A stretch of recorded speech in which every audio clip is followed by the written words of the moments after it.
Boa tarde, irmãos. Graça e paz, ou boa noite, né? Talvez você vai estar vendo esse vídeo à noite, ou bom dia, não sei quando você vai estar vendo, né? Talvez seja amanhã de manhã. Graça e paz, é muito bom estar novamente aqui, junto com os irmãos, para podermos estudar um pouco da palavra de Deus. Temos estudado ao longo dessas duas últimas quartas-feiras a respeito da disciplina bíblica. Nós vamos caminhar hoje sobre mais um tópico. Na semana que vem nós encerramos esse assunto a respeito da disciplina, né? Um assunto que é tão importante, que a gente já tem falado bastante até a respeito disso, e a gente percebe o quanto a igreja muitas vezes tem dúvidas, tem dificuldades em seguir um padrão bíblico, né? E hoje nós vamos ver, né? O tema da nossa aula é como os cristãos do passado conduziram a disciplina eclesiástica.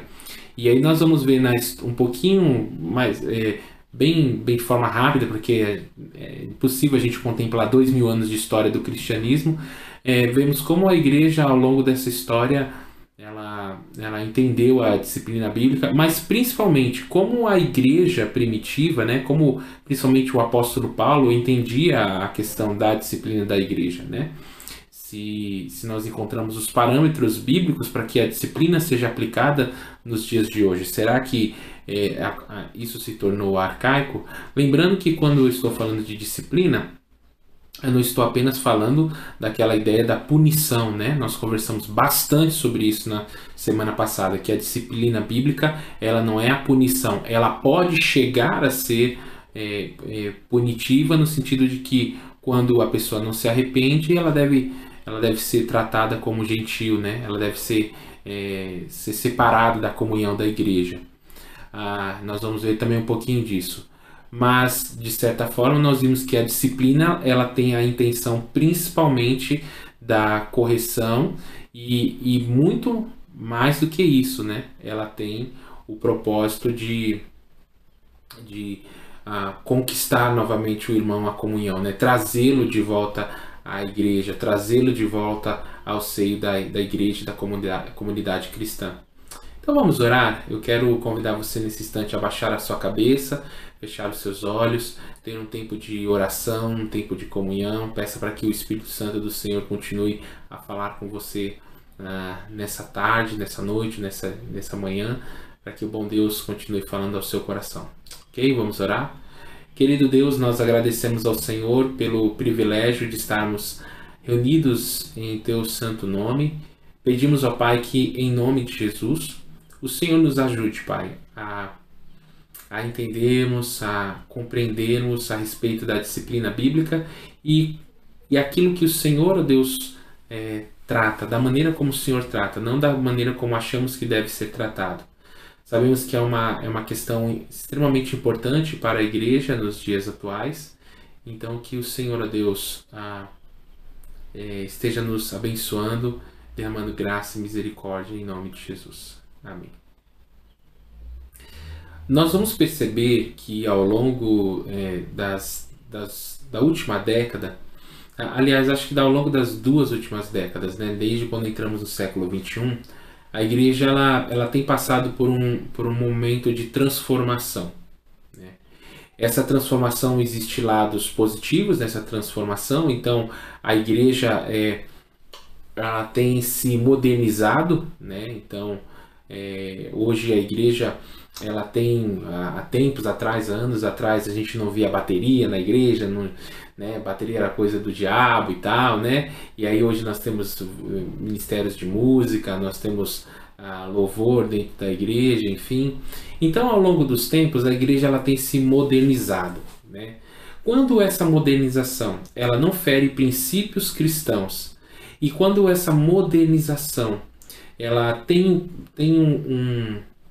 um background, por assim dizer, ela tem um plano de fundo, ela tem um objetivo para que vidas sejam alcançadas, para que a mensagem de Cristo seja entregue de forma mais clara, mais objetiva. Se isso coopera para que a mensagem de Cristo seja anunciada da melhor maneira possível, toda mudança, toda modernidade, ela é bem-vinda. Eu vou dar um exemplo. Na época de Spurgeon, por exemplo, né? Quase não se usava, acho que ele nem tinha, né, os microfones, não tinha a aparelhagem de som, né? Spurgeon era chamado príncipe dos pregadores, mas ele não tinha o equipamento que nós temos de modernidade, de som, de aparato, de mesa de som, de microfone, de caixa de som. Então essa é uma implementação moderna que entrou dentro da igreja e melhorou a forma de se falar às pessoas, né, de transmitir a mensagem de Deus.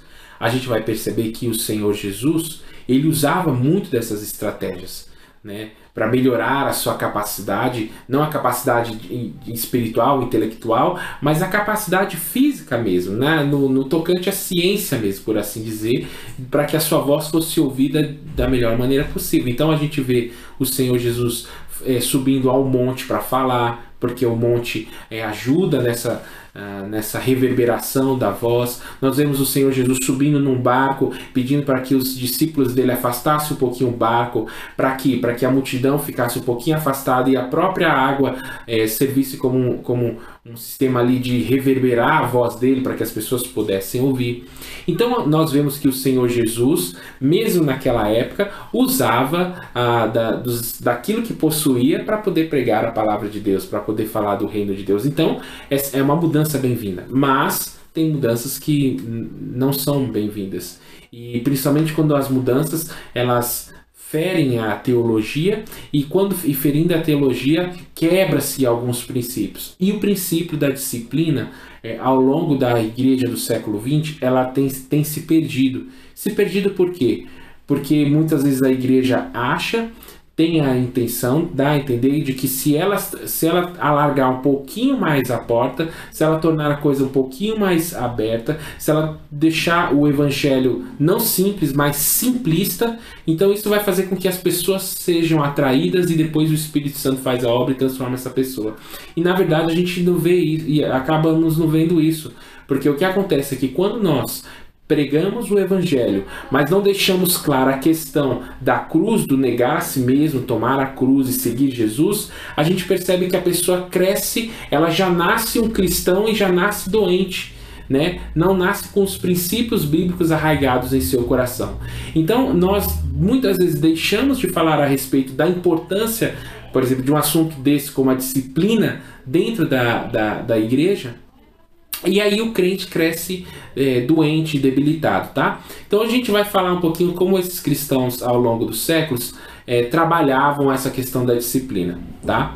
Então a disciplina, é interessante isso, era a parte substancial da igreja, principalmente dos séculos 18 e 19, tá? Aqui o Mark, em seu livro, ele está falando do contexto que ele vive, o contexto batista, né? Principalmente na América do Norte, né? Principalmente nos Estados Unidos e na Europa também, e ele vai falar que a disciplina em si era uma questão central dentro da igreja, tá?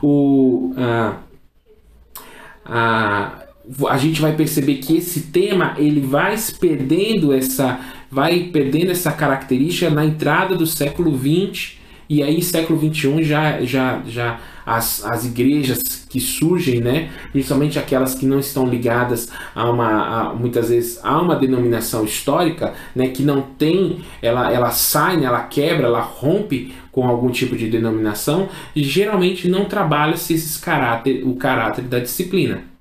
Então, ao longo da história, com o crescimento de muitas igrejas surgindo, esse elemento da disciplina tem se perdido. E aí você perde em qualidade da mensagem a ser pregada, né? Aliás, talvez nem a palavra qualidade seja o tema melhor, mas a igreja perde a essência da mensagem. Então a disciplina era um tema central nas igrejas do século 18 e 19, tá? Os protestantes do século 19 consideravam que o pastor tinha o papel de pregar a palavra de Deus, de expor fielmente a palavra de Deus, mas também tinha o papel de aplicar a disciplina nos seus membros, né? Nos seus congregados, naquelas pessoas que participavam da igreja. Então já estava arraigado dentro da mente, dentro do coração, dentro da alma desses crentes que serviam a Cristo dentro das suas igrejas, essa ideia de que o papel do pastor não era somente aquele papel da pregação expositiva fiel à palavra, mas também a aplicação da disciplina na vida dos seus crentes, na vida dos seus congregados. E hoje em dia, se a gente for falar em disciplina dentro da igreja, muitas vezes isso se torna assunto de debate, e muitas vezes as pessoas não querem aceitar, muitas vezes acham que o pastor está sendo punitivo, muitas vezes acham que o pastor está sendo rigoroso, e na verdade o que a gente vai perceber ao longo da história é que o pastor, conforme a palavra de Deus, ele está sendo simplesmente bíblico. Então, quando um pastor, quando uma liderança, quando os seus membros não têm esse comprometimento na vida, no coração e na mente, e não encaram a disciplina como sendo algo importante e fundamental, como a pregação da palavra de Deus, como louvor, como adoração, como oração, se a disciplina não está dentro desse corpo, de série de dogmas, de doutrinas dentro da sua igreja, desse bojo, era essa palavra que eu estava querendo achar, dentro desse bojo, não vai, a igreja tende a caminhar de maneira errada, de maneira a se perder, ela tende a sair dos caminhos, e esses crentes crescem como crentes doentes, porque eles, como nós vimos em outras aulas, eles não vão entender essa faceta do amor sendo aplicada através da justiça, do perdão e também através da disciplina bíblica. Então, durante a Guerra Civil americana, isso aí a gente está falando aí meados do século XIX, se não me engano, crentes batistas, em média, eram excluídos cerca de 2% dos seus membros. As igrejas batistas, na época da Guerra Civil, em torno da Guerra Civil, século XVIII, século XIX, cerca de 2% dos seus membros eram excluídos todos os anos nas igrejas batistas na época. E o evangelho só crescia, o evangelho só se difundia, o evangelho era ainda mais disseminado, ao contrário do que muitas vezes a gente pensa, excluir o membro, ou então aplicar a disciplina vai fazer com que a igreja se torne uma igreja muito rígida, isso vai fazer com que as pessoas tenham uma aversão ao evangelho. Não, muito pelo contrário. Conforme aqui o Mark Reeves coloca, ele vai dizer que 2% das pessoas que frequentavam as igrejas nessa época eram excluídas. Por quê? Por conta de não caminharem com Cristo, por conta de não andarem com Jesus. Então, uma igreja que é indisciplinada, ela torna o trabalho de evangelização e o trabalho pastoral um trabalho muito mais difícil. Então, uma igreja indisciplinada torna o trabalho do pastor e dos seus membros de pastorear e de evangelizar um trabalho muito mais difícil, um trabalho muito mais árduo. É lógico, quando a gente vai pensar no processo de disciplina, as igrejas tem nos seus estatutos como aplicar essa disciplina nos seus membros, mas essa disciplina ela tem que ser baseada naquilo que nós falamos na semana passada. Mateus 18 vai falar muito claro isso, Então a gente ir lá, argue o irmão uma vez sozinho, depois vai, leva uma testemunha, depois comunica à igreja de que essa pessoa está sendo tratada, de que essa pessoa está sendo cuidada, e aí só depois desse processo é que a pessoa é excluída. E dentro de tudo isso precisa ter um caminhar muito perto do seu pastor, dos líderes, das pessoas mais maduras que vão caminhar com esse crente durante esse tempo de disciplina, durante esse tempo em que a pessoa está sendo tratada. Então o papel do pastor mudou nos dias atuais, para alguém que precisa ser carismático, e agregador, e não trabalhar para a purificação da igreja, observando na vida das pessoas se elas estão juntamente e andando com Cristo. Então, a figura do pastor do século XXI, ela também passou por uma transformação, ela passou por uma mudança.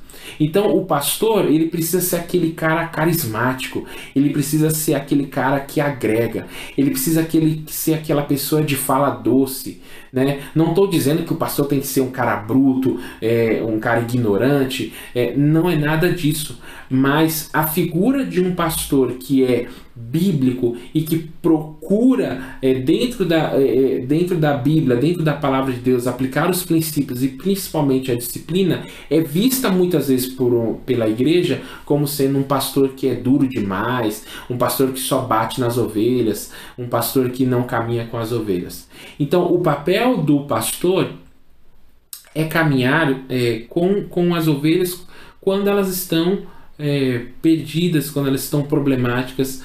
E caminhar também significa muitas vezes a disciplina, muitas vezes afastar. Mas principalmente o caminhar junto. É extremamente importante isso. E nós temos muitas dificuldades de entender isso, porque caminhar dá trabalho. Então existem dois extremos que muitas vezes a igreja comete. Ou ela é liberal demais, né, e deixa as pessoas andarem e acabam fazendo o que quiserem, ou ela é dura demais. Né? Então a pessoa cai num problema, ela já vai logo, disciplina, expulsa, tira a pessoa dos ministérios, e isso também é ruim. O importante é o equilíbrio. A pessoa cai no problema, cai no pecado, a pessoa precisa ser cuidada, ela precisa ser alimentada, ela precisa ser tratada. Né? Infelizmente aqui a palavra disciplina, como nós vimos alguns estudos atrás, ela foi distorcida para uma ideia de punição, e na verdade a disciplina tem a ideia de correção, não no sentido de ir lá e dar aquela bordoada, mas no sentido de perceber que a pessoa tem uma coisa que precisa ser alinhada. Aí a pessoa vai lá, o pastor, o líder, o membro mais maduro na fé vai lá e alinha essa pessoa, tá? Então a igreja também mudou. Então, se antes os pastores que hoje estão os pastores, os líderes que são mais queridos, por assim dizer, pela comunidade, pela igreja, são esses pastores carismáticos, são esses pastores que muitas vezes de fala mansa, fala doce, não aplicam a disciplina, não aplicam a Bíblia, né, na vida dos seus crentes. A igreja ela também mudou. Tá? Antes a preocupação era vidas sendo salvas, agora a preocupação é as contas sendo pagas. Né? Então eu vou repetir a frase: a igreja também mudou no século XXI. Antes a preocupação era vidas sendo salvas, agora a preocupação é contas sendo pagas. O que eu estou querendo dizer com isso? É que eu preciso ter o maior número de pessoas, independente do que vai acontecer, porque eu preciso pagar as contas da igreja, preciso pagar os funcionários da igreja, preciso pagar o aluguel da igreja, preciso pagar a reforma da igreja. Então eu não posso perder membros. E para não perder membros, muitas vezes eu alargo a entrada, né, o famoso venha como estás e fica como você chegou. Né? É a famosa frase, venha como estás e fica como você chegou. Então, e aí na verdade, porque tratar a vida do cristão, pregar a palavra de Deus, falar a pregação expositiva, apontar os erros, apontar as dificuldades, apontar o Cristo que salva, o Cristo que liberta, mas o Cristo que trata também das nossas vidas, é algo que muitas vezes as pessoas não querem ouvir. O que a gente percebe é algo muito pelo contrário, são discursos, são pregações nos nossos dias que mexem com o sentimental e com o emocional das pessoas, a fim de massagear, a fim de anestesiar aquele crente num tratamento bíblico que precisa ser dado. Então isso é importante. Isso é importante a gente tentar trabalhar e entender. Tá? Então, olha só que interessante, a confissão da igreja belga, logo após a reforma protestante, a reforma de Martim Lutero em meados de 1500, então a igreja protestante belga, ela elaborou uma confissão de fé. E eu vou ler só um trechinho dessa confissão que eu achei bem interessante. Diz assim: as marcas para conhecer a verdadeira igreja são estas: ela mantém a pura pregação do Evangelho, a pura administração dos sacramentos, como Cristo instituiu. Então aqui em sacramentos entende-se a ceia e o batismo. Algumas igrejas também vão entender o casamento como sendo um sacramento, tá? O exercício da disciplina eclesiástica para castigar os pecados. Em resumo, ela se orienta segundo a pura palavra de Deus, rejeitando todo o contrário a esta palavra e reconhecendo Jesus Cristo como o único cabeça da igreja. Assim, com certeza, se pode conhecer a verdadeira igreja e a ninguém convém separar-se dela. Então, você percebe na confissão da igreja belga, algumas palavras saltam e chamam a atenção, né? Ela vai falar que uma igreja pura, uma igreja santa, ou aqui no termo usado, a igreja verdadeira. Primeiro, a igreja que mantém pura a pregação do evangelho, então prega aquilo que a Bíblia diz, mais nenhum tipo de elemento dentro da pregação, que infelizmente não é o que a gente vê hoje nos dias atuais. Então as pessoas têm introduzido dentro da palavra de Deus elementos nocivos, né, que trazem, que destroem a pureza do evangelho. A pura administração dos sacramentos como Cristo instituiu, então, ou seja, ela mantém a ceia, ela mantém o batismo, ela mantém o casamento. Por quê? Porque esses sacramentos são os sacramentos que unificam toda a cristandade. E o exercício da disciplina eclesiástica. E é interessante a palavra aqui, para castigar os pecados, né? Então, ou seja, era uma igreja que a gente chama uma igreja puritana, porque ela tinha em seus elementos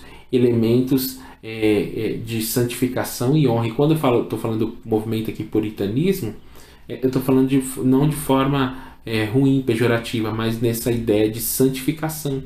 Porque uma igreja, meu irmão, minha irmã, precisa buscar a santificação, precisa andar em santidade. Então toda a falta, todo o pecado, principalmente o pecado não arrependido, que é essa ideia, né? O pecado em que a pessoa não se arrependeu, ela continua na prática desse pecado, ele precisa ser tratado de alguma forma. E qual é a forma? A certa, a correta e única? A disciplina bíblica. Tá? Então agora nós vamos olhar alguns textos da palavra de Deus que falam a respeito dessa ideia de disciplina. Deixa eu abrir aqui, você também pode abrir, Provérbios 22.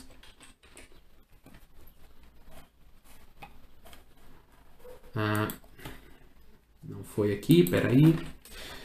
Provérbios 22, 28. Isso. Provérbios 22, 28. Olha o que a palavra de Deus diz.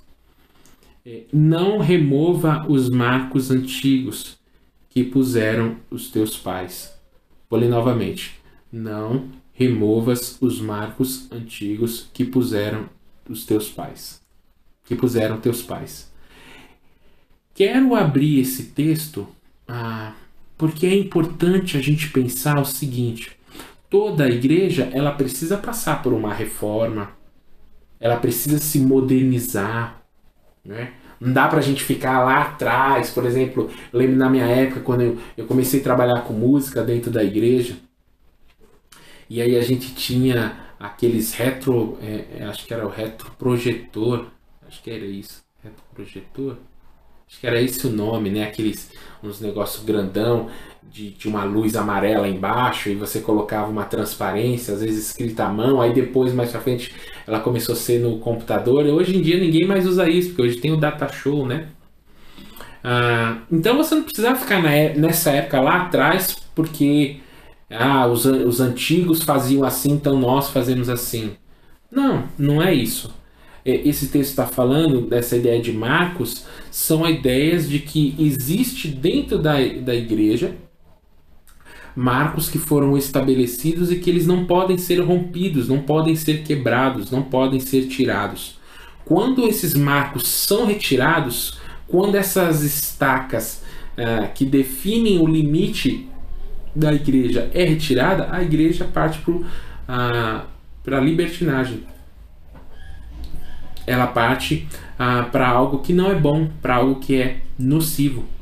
Então, aos poucos a gente percebe que as igrejas têm tirado os marcos da disciplina. Não, o crente pode se tratar sozinho. E aí o que a gente vê hoje?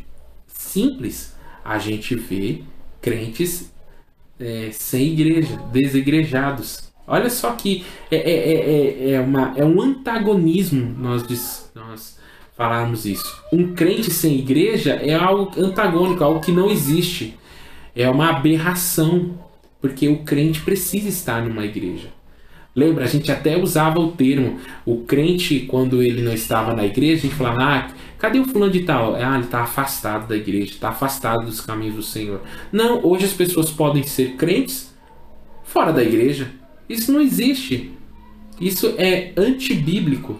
Isso é heresia. E por que isso? Porque aos poucos a gente vai tirando esses marcos e a coisa tende a complicar. Então, Provérbios 22, 28 vai falar exatamente isso. Não removas os marcos antigos que puseram teus pais. Um outro texto também que é bastante importante é Gálatas 6:1. Abra lá sua Bíblia nesse texto. Gálatas 6:1 é um texto que também vai falar a respeito desses textos também, tá? Dessa ideia de disciplina, tá bom? O texto vai dizer o seguinte: irmãos, se alguém for surpreendido em alguma falta, vós que sois espirituais, corrija-o com espírito de brandura e guarda-te para que não sejais também tentado. Então nós até lemos esse texto na semana passada. Esse texto é o apóstolo Paulo falando com a igreja o que a igreja deveria fazer, como a igreja deveria se portar, como a igreja deveria trabalhar com aquelas pessoas que eram surpreendidas em alguma falta, em algum pecado. Essas pessoas, elas precisavam ser corrigidas. Exatamente por quê? Porque nós somos espirituais. Ele fala, vós que sois espirituais, corrija-o com o espírito de brandura. Então é extremamente importante a correção. É extremamente importante nós disciplinarmos, nós corrigirmos, nós exortarmos, nós admoestarmos. Tá? Essa ideia de correção é a palavra que nós estudamos na semana passada, né? Endireitamento de algo que não está correto, de algo que não está certo, de algo que cresceu torto ou com defeito. Um outro texto também que é muito bacana para nós lermos é 1 Timóteo 1:20. Esse texto, o apóstolo Paulo está lembrando o jovem pastor Timóteo sobre algumas coisas que ele deveria fazer dentro da igreja. E ele falou de algumas coisas que o próprio apóstolo Paulo também já tinha feito. Ele vai falar, né? E dentre estes se contém a Himeneu e Alexandre, os quais entreguei a Satanás para serem castigados, a fim de não mais blasfemarem. O versículo 19 vai falar o seguinte: mantendo fé e boa consciência, porquanto alguns, tendo rejeitado a boa consciência, vieram naufragar na fé. Aí o apóstolo Paulo está falando desse homem, né, o Himeneu e Alexandre, e que o apóstolo Paulo fez o seguinte: olha, o que quer dizer entregar a Satanás? Ele está querendo dizer o seguinte: olha, eu fiz tudo o possível para que essa pessoa fosse restaurada a comunhão. Essa pessoa, ela não quer ser restaurada e agora ela não está mais sobre a proteção, mais sobre o guarda-chuva da igreja. Ela está entregue aos domínios mesmo de Satanás. É isso que o texto está querendo dizer. Ele está falando, olha, agora essa pessoa ela vai ser tratada como um gentil. Ela não está mais sobre o senhorio de Cristo. Ela está agora sobre o senhorio de outra pessoa, que não é Cristo Jesus, que no caso aqui é Satanás. Então, essa pessoa foi entregue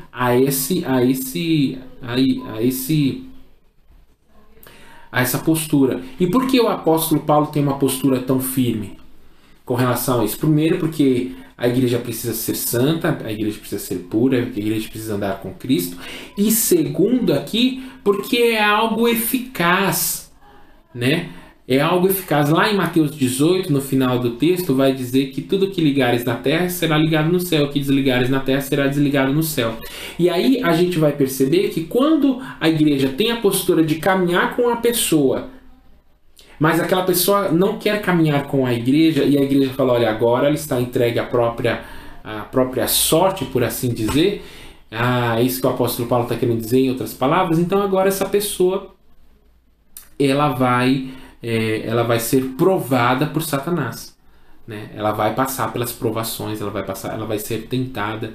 E é interessante que depois, muitas vezes, como aconteceu lá no caso de 1 Coríntios capítulo 15, né, quando fala sobre aquele homem que tinha relações com a sua madrasta, lá em 2 Coríntios vai perceber que a atitude da igreja entregar aquele homem a Satanás fez com que aquele homem depois retornasse a Cristo, retornasse a Jesus. E aí o apóstolo Paulo exorta a igreja lá em Coríntios, na segunda epístola, dizendo, olha, agora traga o homem de volta, ele já se arrependeu, não precisa mais vocês deixarem ele desligado da igreja.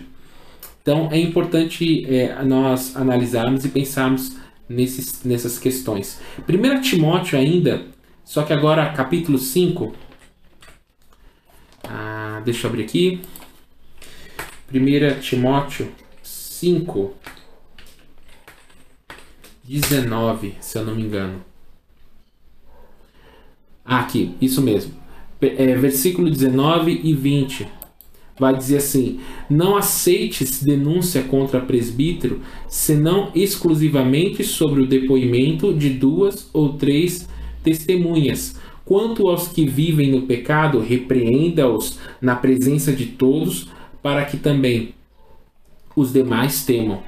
Então o apóstolo Paulo está falando da postura que tem que se ter com relação aos presbíteros, ou seja, com relação aos pastores, com relação àquelas pessoas que pastoreiam e cuidam da igreja, né?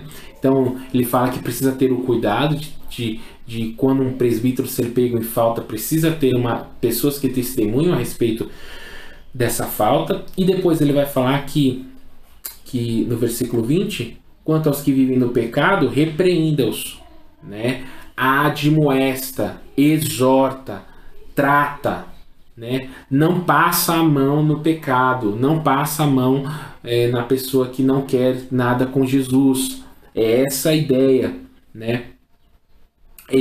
Essa expressão viver no pecado é uma construção que dá a ideia de uma pessoa que não se arrependeu daquilo que fez. Ela vive no estado de pecado. Ela não quer saber de viver uma vida de santificação. Ela deixou, né? É o último estágio, por assim dizer, da pessoa que se afastou do evangelho. É aquela pessoa que tem a sua mente petrificada, o seu coração está cauterizado. E por último, o último texto para nós, estamos aqui analisando, né, a igreja primitiva, como ela lidava a respeito dessa questão da disciplina. Tito 3, 9 e 11, lembra? Eu comecei esse tempo aqui, né, de análise dos versículos. Tito 3, 9 e 11, tá? Tito 3, 9 e 11. Comecei dizendo para nós não removermos os marcos antigos. E agora estou dizendo quais são esses marcos. Nós vimos na história da igreja, agora nós estamos olhando no contexto da igreja primitiva, quais foram os marcos com relação à disciplina. Tá? Será que a gente pode deixar a coisa caminhar de qualquer jeito? Nós estamos vendo que, segundo a Bíblia, não. O versículo Tito, capítulo 3, verso 9, vai dizer o seguinte: evita discussões incessantes, genealogias, contendas e debates sobre a lei, porque não têm utilidade e são fúteis. Versículo 10. Evita o homem faccioso, depois de que? Depois de admoestá-lo, primeira e segunda vez. Ou seja, o apóstolo Paulo fala aqui de processo, né? Como acontecia na igreja primitiva nos seus primeiros anos. Então ele vai falar que o homem faccioso, ou aqui um pecado, né? Ou seja, o homem que quer saber do pecado de dividir a igreja, nessas vãs discussões, após exortá-lo uma segunda vez, deixa ele, o abandono, tá? Então, nós precisamos voltar, meus irmãos, a sermos uma igreja que leva a disciplina mais a sério. Quando um conselho espiritual de homens de Deus se reúne para conversar sobre a vida de um irmão, de uma irmã que está passando por o pecado e ela andou no processo, ou ele andou no processo e ele não quis caminhar com Jesus, apesar de ser muitas vezes um momento até triste, né? Mas precisa ser um momento em que a igreja entende que nós estamos fazendo o que a Bíblia diz e nós estamos fazendo o que é o melhor para a vida daquela pessoa. É importante demais nós entendermos isso, tá bom? Então, que nós possamos prezar pela disciplina bíblica, como também nós prezamos por uma série de outros elementos do nosso culto e da nossa teologia, como a oração, como a leitura da palavra, como a ceia, como o batismo, que a disciplina também bíblica entre também nesse grau de importância. A marca de uma igreja saudável é de uma igreja que disciplina os seus membros, os seus congregados. Por quê? Porque essa igreja ama os seus membros e ama os seus congregados. Um forte abraço, Deus abençoe, um bom restante de semana.